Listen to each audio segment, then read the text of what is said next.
Okay, so we're doing this little mini lesson on combining like terms, and even though we did an IXL skill on it, most of us, I'm not sure we actually know the definition. So we want to focus on vocabulary for this lesson so that you really have a good understanding of what all these different words mean. So the first thing that I want to define for you is what a constant is. So you're typing on your Pear Deck. I'm going to try to write neat. So a constant is simply a number by itself. So, for example, 3/4. Just 3/4 by itself, it's a constant.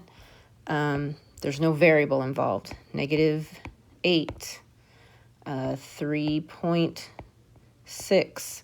These are constants. They are just numbers by themselves. Pretty simple. The next definition, and I'll make mine different colors to kind of separate it for you, is what a coefficient is. Make sure you spell it correctly.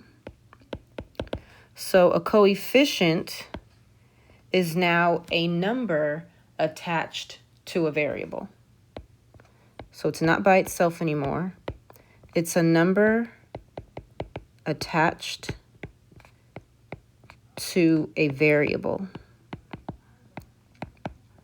So for example, so now instead of just 3/4, now I have 3/4 x. 3/4 is now a coefficient because it is attached to the x.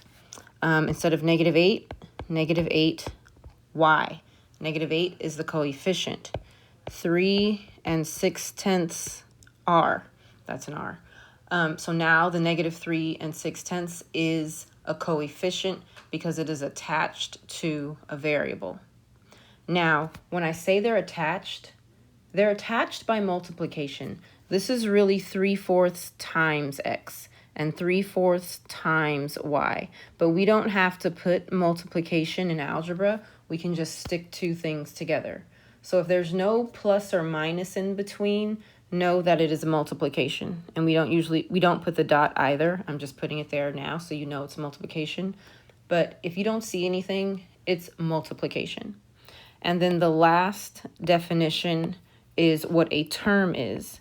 Again, we practiced this in IXL, but some of us were just kind of guessing and sort of figuring it out. Now I'm going to tell you that a term, they are separated by addition or subtraction. So that's how you figure out where does the next term start. So let's say I have 3/4 x minus 8y. Well, I've got two terms here. This is my first term, and this is my second term. Okay, because the subtraction sign is telling me that these are two separate things. So the 3/4 x is one thing, and the -8y is another. So this is two terms. But let me switch colors. Say I have 2xyz to the third power. This is all one term. It doesn't matter that I have different variables, so I have an x, a y, and a z. Doesn't matter. This is all multiplication. This is 2 times x times y times z to the third. There's no addition. There's no subtraction. If I have -2xyz to the third divided by 5, this is still one term because now all I have is multiplication and division. But as soon as I add a plus or a minus, now I have two terms. My first term is all of this, and my second term is that. Okay? The sign goes with whatever comes after it. So the negative goes with the 3y. It doesn't go with the 2xyz cubed over 5. Okay? So that's how you tell what is a constant, what is a coefficient, and what is a term.